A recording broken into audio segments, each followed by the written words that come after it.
All right. Julie, if you'd stand by, we've got Senator Tammy Duckworth joining us to talk about what she's seeing and what she understands about this process thus far. Senator Duckworth, I really appreciate you being here as a member of the Armed Services Committee and a senator voting tonight. What's your understanding of the state of play? Well, I think the vote is cooked. Basically, this is not John McCain's Republican Party anymore. This isn't Mitt Romney's Republican Party anymore. The folks who have the courage to stand up to Donald Trump are gone. And even those who have real concerns are not willing to jeopardize their own political survival and are willing to jeopardize our nation's national security. And it's really sad to be here watching this vote happen. I just cast my no vote on the floor. And I voted for both of Trump's previous Secretary of Defense nominees in his previous term, but they were qualified to do the job. And Pete Hegseth is by far unqualified to do this job, and they're just falling in line for him. We've never had a defense secretary confirmed in terms like this. Depending on what happens with the final vote, it looks like Mr. Hegseth will be confirmed either with 50 or 51 votes in the modern era.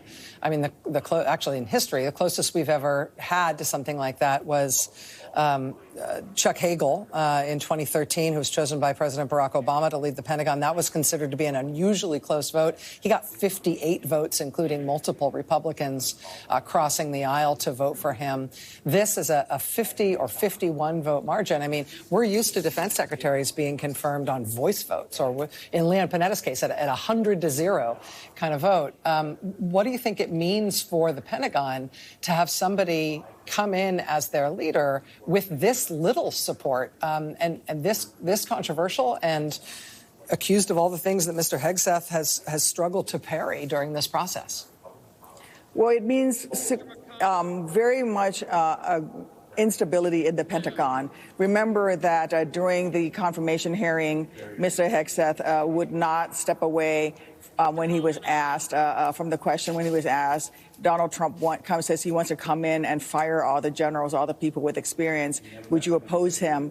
He wouldn't say that he would oppose Donald Trump. He was asked by Elise Slotkin, Senator Slotkin, if he would oppose Donald Trump, if Donald Trump told him to order military men and women to shoot peaceful protesters in the legs, which is what Donald Trump tried to do the first time around. And Pete Hegseth wouldn't say that he would oppose Donald Trump. This is a man that is not going to say no to Donald Trump. The Pentagon absolutely have to be just horrified right now. And you know what else is unprecedented, Rachel? The fact that he never met with a single Democrat on the Armed Services Committee prior to his confirmation hearing. I still have not met with him. And they've kept him and hidden him away from us because they know how supremely unqualified he is for this job. While we've been speaking, Senator Duckworth, we've just had word that Senator Mitch McConnell, former Republican Senate leader, has just cast his vote on the nomination, and he was a no vote. So Senator Murkowski and Senator Collins, they had voted no on the procedural vote that effectively got us to this vote tonight, and so that was a strong signal that they would be a no vote on the substance in tonight's final vote. We did not know that Senator Mitch McConnell would also vote no. Can I get your reaction to that? Well, I'm very much pleased to know that there's at least 3 Republicans who will put the well-being of our nation above themselves, which is really what our oath of office was about. I doubt that there will be another Republican who will cast a no vote. But you know what? I was there in the room when John McCain came in and went thumbs down and saved the ACA. So maybe there's one more person in the Republican Party who has some courage to stand up to Donald Trump. But remember that those who express even the slightest concern about Pete Hegseth came under just a torrent, a deluge, a flood of attacks from the MAGA base.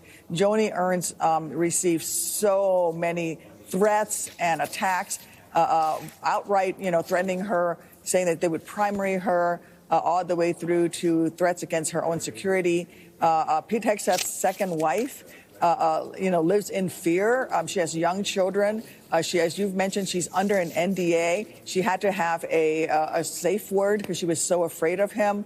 If you talk to sexual assault survivors, domestic violence survivors, they are terrified, and they're not going to speak out against their abusers. And so here we are now at a place where we have a Secretary of Defense who is accused of these terrible, terrible domestic violence issues, is accused of having very low moral character. I mean, he was, described as being drunk, so drunk that he passed out in uniform in a strip club, and has had no experience running an organization of any size near the size of the Pentagon. In fact, the last company that he ran, not-for-profit he so badly bungled their finances, they had to bring in a forensic accountant to figure out what he did with the $10 million budget.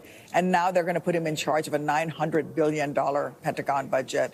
It's a sad day for our nation. I fear for the military. I fear for our national security. I hope that at least another Republican steps forward. But, I have hopes, but I doubt that we're going to see that happen today, unfortunately. You have hopes, but you also have eyes and ears to follow what is happening and how they've treated this nomination thus far. Illinois Senator Tammy Duckworth, Iraq combat veteran, thank you so much for making time tonight as this vote is still underway. I really appreciate it, Senator. Thank you, Dr. Maddow. Let's go back.